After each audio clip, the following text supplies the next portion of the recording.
ലൊക്കേഷനൊക്കെ നമ്മൾ കാണിക്കുന്നുണ്ടല്ലോ. ഞങ്ങൾക്കൊക്കെ ഇപ്പം എന്തുകൊണ്ട് കലാകാരനാണെന്ന് ആഗ്രഹിച്ചു, അല്ലെ ജോബി സിനിമയാണെന്ന് ആഗ്രഹിച്ചു എന്ന് പറഞ്ഞാൽ ഞങ്ങളുടെ ഏറ്റവും വലിയ ഭാഗ്യം നമുക്ക് കിട്ടുന്ന നമ്മളെ ആൾക്കാർ തിരിച്ചറിയുന്നതിനപ്പുറം നിങ്ങളെ പോലുള്ള ആളുകളുടെ അടുത്തെത്താനും നിങ്ങളോടൊക്കെ സംവേദിക്കാനും ഉള്ളൊരു അവസരം കലാകാരനായിട്ട് കിട്ടിയെന്നുള്ളതാണ്.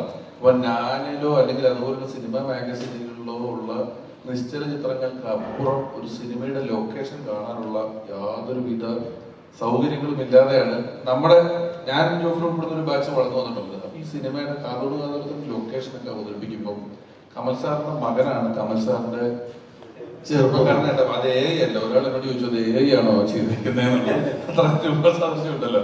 അപ്പം ആ ലൊക്കേഷൻ സാറ് തിയേറ്ററിൽ പടം കണ്ടോ, ആ ലൊക്കേഷൻ വീണ്ടും കാണുമ്പോൾ അതിന് എന്തുമാത്രം ആ ലൊക്കേഷൻ മറ്റേ ലൊക്കേഷൻ സാമ്യവും ഉണ്ടായിരുന്നു.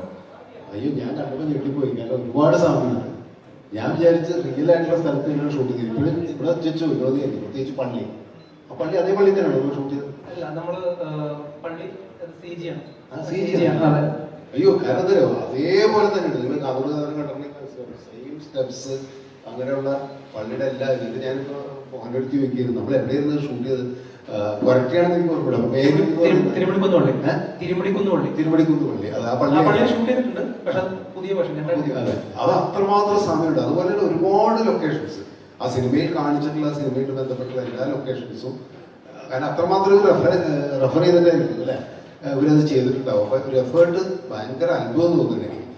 ഞാൻ ഓർക്കുന്നത് ഇവര് 3 വർഷമായിട്ടുണ്ടാവും എൻ്റെ അടുത്ത് ആദ്യം 3 വർഷമായിട്ട്.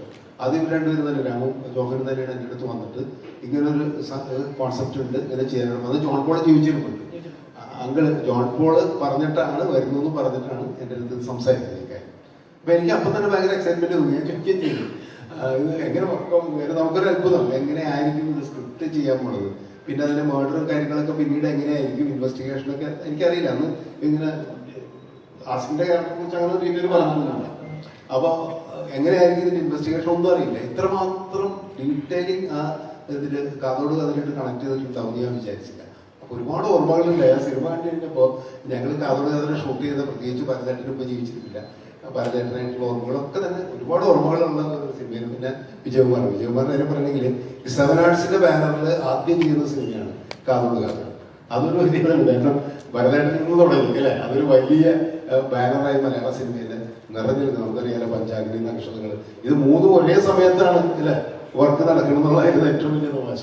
ഈ 3 പടങ്ങളും നന്നായിട്ട് വന്നു. അതുകൊണ്ട് 7 ആർട്സ് എന്ന് പറയുന്ന ബാനർ മലയാളത്തിലെ ഏറ്റവും വലിയൊരു ബാനർ ആയി മാറുകയും ചെയ്തു. അപ്പൊ അതൊരു വലിയ ഓർമ്മയാണ് ആ സിനിമ. അങ്ങനത്തെ ഫുൾ പേജ് പരസ്യം ഞാൻ ഓർക്കുന്നു. കാതോട് കാതോടത്തിന്റെ തൊട്ട് താഴെ ചിലമ്പെന്നായിരുന്നു എന്റെ ഓർമ്മ. അതെ അതെ അല്ലേ, ചിലമ്പ്. അത് മോൻ പറയണ്ടായിരുന്നു. തിരുവനന്തപുരത്ത് എക്സൽ കോംപ്ലക്സിലാണ് ഉള്ളത്. കോംപ്ലക്സില് ഒരേ സമയത്ത് 7 ആർട്സിന് 4 ഫിലിം ഒരു കോംപ്ലക്സിൽ യൂണിയും. കാരണം കാതോട് കാതോട് കണ്ടിന്യൂ ചെയ്യുന്നു. പഞ്ചാഗ്നി 200 ഡേയ്സോളം അവിടെ റൺ ചെയ്യുന്നുണ്ടായിരുന്നു.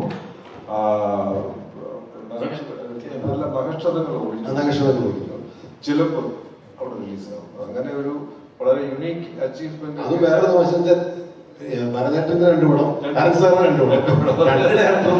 2 പടം അറ്റ് എ ടൈം കളിക്കാന്ന് പറയുന്നത് ആ കാലത്തൊക്കെ നടക്കുന്ന ഇപ്പൊ ഒരിക്കലും സിനിമയിൽ സംഭവിക്കില്ല. എങ്ങനെയാ ഒരു വിശ്വാസം തോന്നി ആ സിനിമ എടുക്കുന്നു, അതിന് ഇത്രയധികം മാനിപ്പുലേറ്റ് ചെയ്യുന്നു എന്ന് പറയുന്നിടത്തുള്ള ഒരു വിശ്വാസത്തിലേക്ക് എത്തിയത് എങ്ങനെയായിരുന്നു? അവിടെ ജീവൻ സാറിനോട് ചോദിച്ചത് ഈ സിനിമ വന്നപ്പോ സാറിന് ആ സിനിമയിലെ ഒരു അനുഭവം നമ്മൾ എടുക്കുവാണല്ലോ. ഓൾറെഡി ഉള്ള ഒരു പ്രൊഡക്റ്റ് ഇത്രയും മാനിപ്പുലേറ്റ് ചെയ്യാണല്ലോ. കുറച്ചൊന്നും അല്ല, കുറെ അധികം അതിന്റെ കൺട്രോളർ, നിർമ്മാതാവ്, ഒരുപാട് കാര്യങ്ങളല്ലേ മാനിപ്പുലേറ്റ് ചെയ്യുന്നുണ്ട്. ഒരു വിശ്വാസത്തിലേക്ക് എത്തിയത് സിനിമ കാണുമ്പോ കാണുന്ന എല്ലാവർക്കും ഓക്കെയാണ്. പക്ഷെ ഈ കഥയായി കേൾക്കുമ്പോൾ ഇത് വീണ്ടും വിശ്വസിക്കാവുന്ന ഒരു അവസ്ഥയായിട്ട് തോന്നിയത് എങ്ങനെയാണ്? അതിന് എന്റെ ഒരു ആൻസർ വെച്ചപ്പോ കാതോട് കാതോട് സിനിമയിൽ നിന്നും ഒരു ഇൻസ്പയർ ചെയ്ത ഒരു ബാക്ക്ഡ്രോപ്പ്, ഇതൊരു സീക്വൽ അല്ല, ടേക്ക് ഓഫ് അല്ല. ആൻഡു എന്നെ വിളിച്ചിട്ട് ഇങ്ങനെ ഒരു കാര്യം ആദ്യം ഫോണിൽ കിട്ടിയാണ് സംസാരിക്കുന്നത്. അപ്പം ഞാൻ വിചാരിച്ച ആൻഡു പറയുന്നത് സാധാരണ നമ്മൾ കേൾക്കുന്ന ഒരു സബ്ജക്റ്റിന്റെ റീമേക്ക് എന്ന് പറഞ്ഞാൽ സീക്വൽ ആകാം, പ്രീക്വൽ ആകാം, രണ്ടും ആകാം. അപ്പൊ ഇത് വല്ലതാണ്. അപ്പൊ ആരുടെ എന്തോ അല്ല അതിന്റെ ഒരു ബാക്ക്ഡ്രോപ്പ് വെച്ച് നമുക്ക് ചെയ്യുന്നത്. ഞാൻ ആൻഡ്രോയ്ക്ക് എന്താ ഇപ്പോ കാതോട് ബേസ് ചെയ്തൊരു ബാക്ക്ഗ്രൗണ്ട് വരുന്ന ഒരു ഫിലിം തുടങ്ങിയിരുന്നു. അതിന്റെ ധൈര്യമായിട്ട് നമ്മൾ ചെയ്യും. ഇത് പിന്നെ നമുക്ക് മറ്റു കാര്യങ്ങളൊക്കെ ഫോർമാലിറ്റില്ല.